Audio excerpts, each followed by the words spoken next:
Well, welcome to Town Hall Talks, where we talk to state and city leaders so you can get to know what's going on in your communities better. Yeah, today we're diving into the culture and the rich history of a local Native American tribe. We have many in our area. Joining us today is West Region Middle Chief Justin Flanagan and National Antler Chief Jimmie Kersh of the Chickamauga Nation. Thank you so much for being here with us today. We sure appreciate it. Thank you. Well, we want to know, who are the Chickamauga?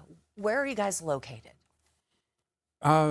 Historically, along the Tennessee River Valley, along the Ohio River Valley, and the Arkansas River Valley. You can date our culture back to about 2000 BC. You can archaeologically prove where we were since about 400 to 600 AD. And so we really have a unique history.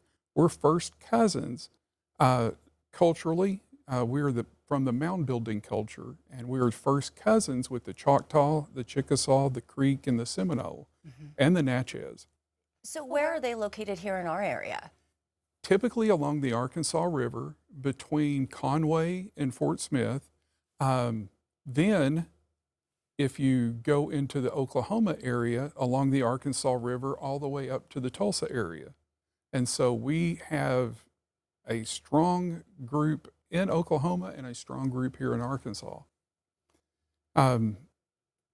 Charleston seems to be the hotbed right now, and that's because we are doing a lot of archaeological studies and finding that we have found graves, we found all types of things that are associated with our tribe.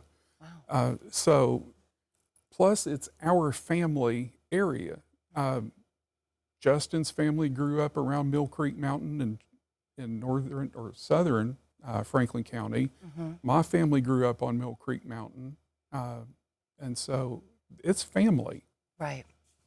And one thing that I think is so neat is just the history and the tradition that y'all carry. And what some people may not know is within the tribes, you'll have a council. So we want to hear how the council works, as well as what does the Secretary of Interior do that they currently are not recognizing the Chickamauga Nation as a tribe. So can you tell us about that and why as well? Yes,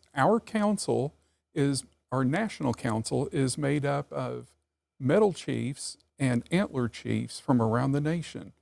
We have a West region, which would be Chief Justin. We have a Southwest region. We have a South region, and we have a Central region. And they make up part of the council. The Antler Chief, which would be me, I make up part of the council, and then we have a business chief. He is on council, but he doesn't get to vote because we separate the business from the government. It's one of the requirements from the IRS, and we do that. The Secretary of Interior has not placed us on the list, even though Supreme Court case called Carcieri versus Salazar, Justice Thomas said any tribe that is under the jurisdiction of the United States in 1934, in accordance with the Indian Reorganization Act, is a federally recognized tribe. So the Secretary of Interior, by not placing us on the list, is in violation of federal statute and federal code that says we are required to be on the list because the Secretary is supposed to keep an accurate list of tribes that are federally recognized. Well, what will happen with that? What is the next step? There are numerous things in the pipeline, and I think that would be best left unsaid exactly because some things you're not supposed to say when you're under advisement from a legal team. You feel like not enough people maybe know how some of the Native American tribes in our area, how many have similar stories to that? Even now, still today, do you think people would be surprised if they really knew that? People today would be shocked to find out what Native American tribes have to go through, what steps they have to take. And then even for us we want to be on the list. But because there are so many strings tied with the list, we have caveats that we will not allow ourselves to be placed on that list unless they meet what we want. Because they have violated our civil rights for over 200 years, they need to come to us and beg for forgiveness. They took our lands without our permission. One question I have for the both of you is we're learning so much about your history and about your families and your people. What do you want people at home to know about the Chickamauga Nation? What do you want them to know about the people that make up that tribe? Well, we're just people, and we have the same interests as anybody else, and we want to provide the same for our people as you would want to provide for anybody that you care about. We would like to have safe communities. We want to have higher education opportunities, even down to food security, just whatever we can do to improve the quality of life of our citizens.